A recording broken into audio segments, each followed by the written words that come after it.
இன்றைய நற்செய்தி லூக்கா எழுதிய தூய நற்செய்தியிலிருந்து வாசகம். ஆண்டவரை மாட்சி உமக்கே.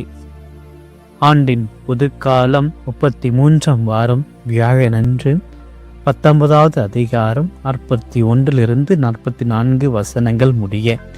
அக்காலத்தில் இயேசு எருசலேம் நகரை நெருங்கி வந்ததும் கோவிலை பார்த்து அழுதார்.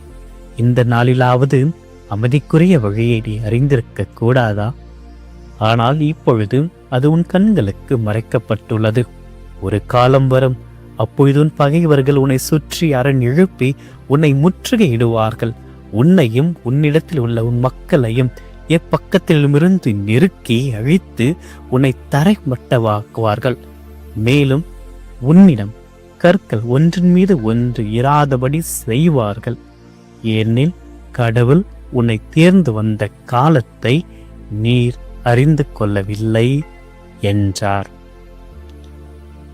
ஆண்டவரின் அருள்வாக்கு.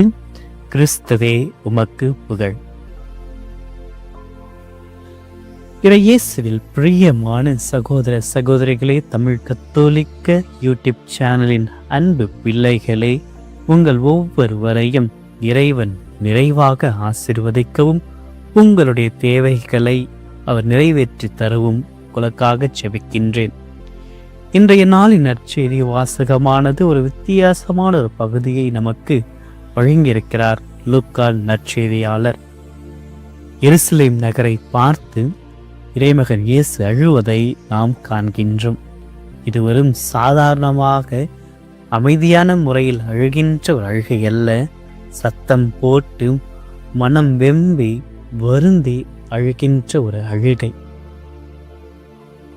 எருசலேம் நகர் அமைதியின் பெயரை கொண்டிருந்ததினால் அந்த அமைதியை அவர்கள் இழந்ததையும் தவறவிட்டதையும் நினைத்து இறைவன் அந்த நகரினுடைய அழிவை பற்றிய நிகழ்ச்சிகளை முன்னறிவிக்கின்றார். அவர் சொன்னதை போன்று கிபி 70ஆம் ஆண்டில் எருசலேம் நகரமானது எதிரிகளால் அழிக்கப்பட்டதை நாம் தெரிந்த ஒரு உண்மைதான். அது அவர்களுடைய ஆன்மீக குருட்டுத்தன்மையை குறிக்கின்றது.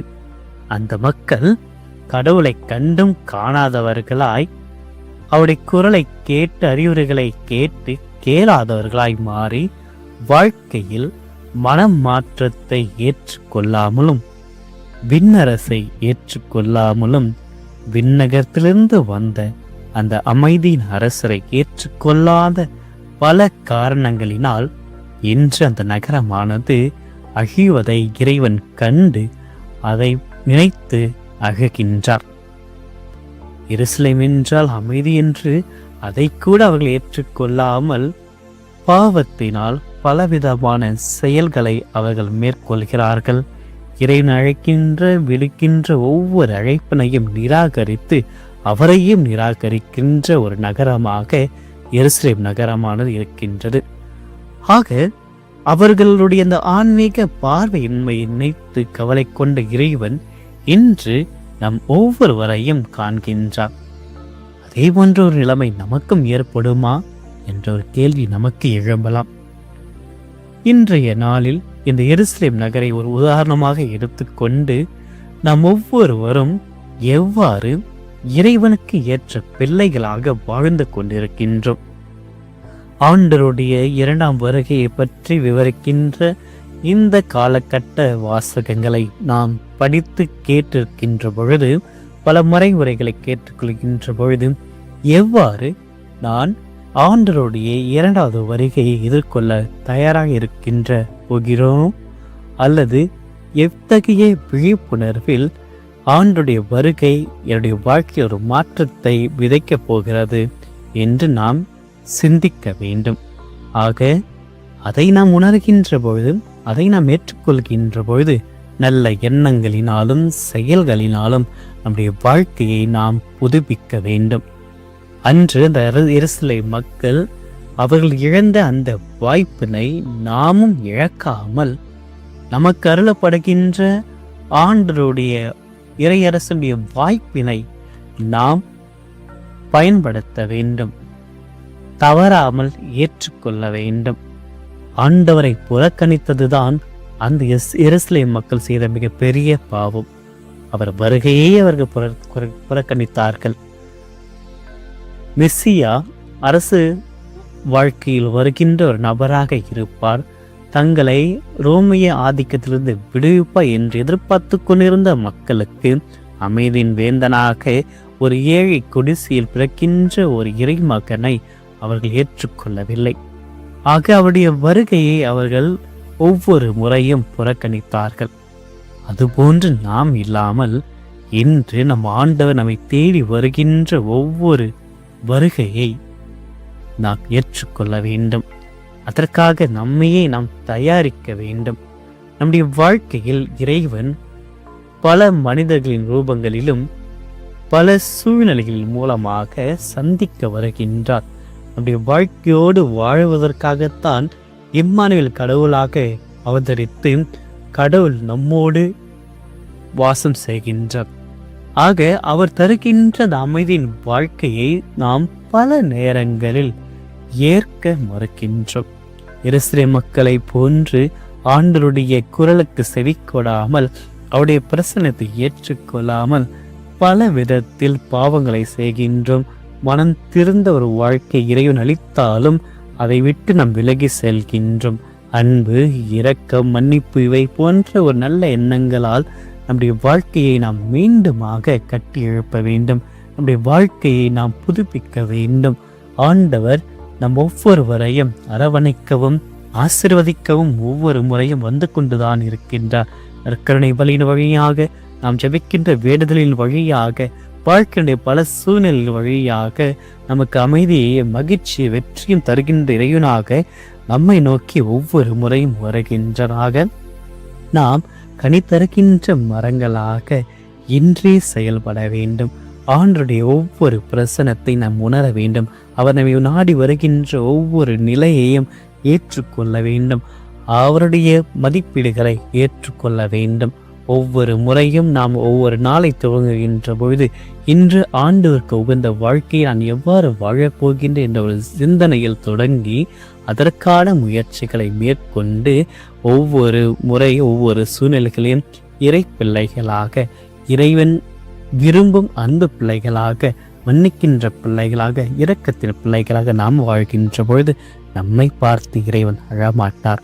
நம்மை பார்த்து பூரிப்படைவார், நம்மில் மகிழ்ச்சி கொள்வார், நமக்கு அமைதியை ஏற்படுத்துவார். ஆக இந்த அமைதியை தருகின்ற இறைவனை இன்று நாம் வரவேற்று நாம் நம்முடைய உள்ளத்தில் அமைதியை பெறவும் பிறரிடத்தில் அமைதியை உருவாக்கவும் அமைதி வாக்கியை மேற்கொண்டு வாழ்கின்ற பொழுது நம் ஒவ்வொருவரையும் இறைவன் நிறைவாக ஆசீர்வதிப்பார். இன்றைய நாளில் தொடங்கிய இந்த ஒரு தருணத்தில் இறைவனுடைய அருளை வேண்டுவோம், இறைவனுடைய ஆசீர்வாதத்தை வேண்டுவோம். இறைவன் நம்மோடு பயணித்து நம்முடைய ஒவ்வொரு வாழ்க்கை சூழலும் அவருக்காக நாம் வாழ வேண்டும். அவருடைய அன்பின் அரசை கட்டெழுப்புகின்ற மனிதர்களாக நாம் மாறி இன்று நம்முடைய வாழ்க்கையை ஆண்டவரிடத்தில் ஒப்படைப்போம். அதற்காக செபிப்போம். ஆமென். அமைதியின் அரசரே எம் இறைவா, இந்த புதிய நாளை எமக்கு தந்தமைக்காக உமக்கு நன்றி கூறி உம்மை போற்றுகின்றோம், ஆராதிக்கின்றோம், மகிமைப்படுத்துகின்றோம். இன்று நற்செய்தி வழியாக எருசலேம் நகருக்காக இயேசு சிந்திய கண்ணீரானது எங்களுடைய இதயங்களை தொட்டது. உமது ஆழமான அன்பை நாங்கள் இன்று உணர்ந்திருக்கின்றோம். உம்மை விட்டு நாம் விலகி செல்கின்ற ஒவ்வொரு தருணத்திலும் இறைவனுக்கு நாங்கள் அழுகையை கொண்டு வந்திருக்கின்றோம். இறைவனை, இன்று நாங்கள் எங்களுடைய வாழ்க்கையில் நேரிடுகின்ற ஒவ்வொரு சூழ்நிலைகளிலும் சந்திக்கப் போகின்ற ஒவ்வொரு பிள்ளைகளிடத்திலும் உம்மை காண எங்களுக்கு தெய்வீக அருளை அளித்தருளும். எங்களுடைய ஒவ்வொரு எதிர்பார்ப்புகளிலும் உமது அன்பின் அரசை கட்டியெழுப்புகின்ற ஒரு பாக்கியத்தை எங்களுக்கு அளித்தருளும்.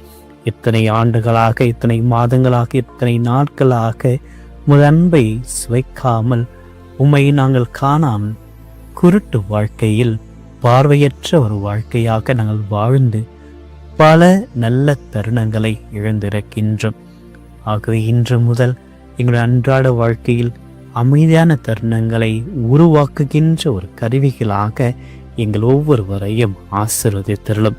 உம்மை தேடி வருகின்ற ஒவ்வொரு பிள்ளைகளுக்கும் அமைதியை கொடையாக தந்து அதே அமைதியை உணர்ந்த பிள்ளைகளாக இன்று நாங்களும் உலக இன்பங்களை தேடுவதை நிறுத்திவிட்டு உம்மிடத்தில் நல்லுறவில் இருப்பதினால் அந்த நிரந்தர அமைதியை உணர்ந்து பிறரோடு அந்த அமைதியை பகிர்ந்து கொள்ள எல்லா விதமான கிருபைகளையும் ஆசீர்வாதத்தையும் எங்களுக்கு அளித்தருளும். ஆண்டவரே, எங்களுடைய ஒவ்வொரு நல்ல காலத்தையும் நல்ல நேரத்தையும் நல்ல எண்ணங்களையும் வீணடிக்காமல் இன்றும் அன்பின் கருவிகளாக மாற எம்முடன் தங்கி எமக்கு அருள் புரிவீராக. இந்த நாட்களை நாங்கள் வேண்டிக் கொள்கின்ற ஒவ்வொரு வேண்டுதல்களையும் நடத்திருக்கின்ற ஒவ்வொரு நிகழ்வுகளையும் கொண்டாட இருக்கின்ற ஒவ்வொரு நினைவு நாட்களையும் ஆசீர்வதித்து எங்கள் ஒவ்வொருவரையும் உடல் உள்ள ஆன்ம சுகத்தினால் பலப்படுத்தி தூயாவின் கொடைகளான கனிகளை நிரப்பி இந்த வாழ்க்கையை நாங்கள் சீரும் சிறப்புமாக அமைதியுடனும் வாழ எல்லா விதமான கிருபைகளை எங்களுக்கு அளித்தருளும். இந்த மன்றாட்டுக்களை எல்லாமே ஆண்டவராக கிறிஸ்து வழியாக மன்றாடுகின்றோம். ஆமீன். எல்லாம் வல்ல இறைவன் தந்தை, மகன், தூயாவியர் உங்கள் ஒவ்வொருவரையும் விரைவாக ஆசீர்வதிப்பாராக. ஆமீன்.